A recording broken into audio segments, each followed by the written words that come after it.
কাজ করলে, করার জন্য নিয়ত করলে একটা নেকি লিপিবদ্ধ হচ্ছে, করে ফেললে 10 থেকে 700 নেকি আমার মধ্যে লিপিবদ্ধ হয়ে যাচ্ছে। কিন্তু গুনার ইচ্ছা করলে লেখা হবে না যতক্ষণ পর্যন্ত গুনাহ সংগঠিত হবে না। যদিও সংগঠিত হয়ে যায় একটা গুনাহ আমার মধ্যে লিখবে। সুবহানাল্লাহ। তার নাম কি? মাবতালাহির দয়া। তা আল্লাহর দয়া কারা পায়?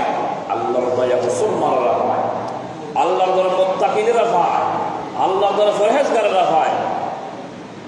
দুনিয়ার জমিনে যত কিছু আমাদের বিপরীত বিধর্মী আছে, তাদের স্বর্ণর দোকান, দানান কোটা, অনেক বিল্ডিং, অনেক টাকা বলার মালিক তারা হবে। কতটুকু হবে? আদ-দুনিয়া মুসিজনুল মুমিনিন ওয়া জান্নাতুল কাফির। আমার রাসূল পাক সাল্লাল্লাহু আলাইহি ওয়াসাল্লামের ফরমান যে দুনিয়া হচ্ছে মুমিনদের জন্য জিয়ারখানা, খতিয়াখানা, বন্দিখানা, কিন্তু কাফের মুশরিকদের জন্য হচ্ছে বেহেশত, আরামদায়ক জায়গা।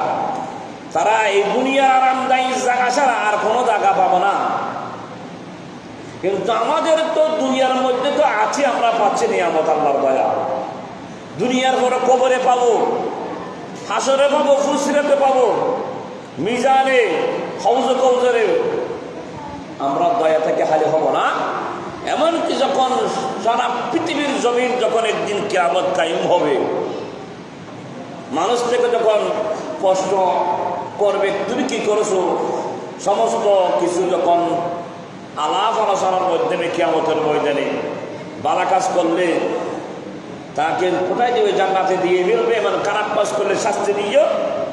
আমার রাসূল বলেছেন মিশকাত শরীফের হাদিসের মধ্যে, তুমি যখন ইন্তেকাল হবে, মুসলমান হয়ে ইন্তেকাল হবে, কিছু না কিছু করে মুসলমান হয়ে ইন্তেকাল হবে, ওই ব্যক্তি শাস্তি ভোগ করার পর জান্নাতের মধ্যে প্রবেশ করবে একদিন। সুবহানাল্লাহ।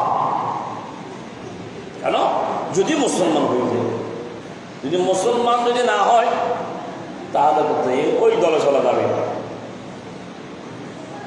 মৃত্যু একদিন মৃত্যুকে তো জব করে ফেলবে, মৃত্যু আর হবো না।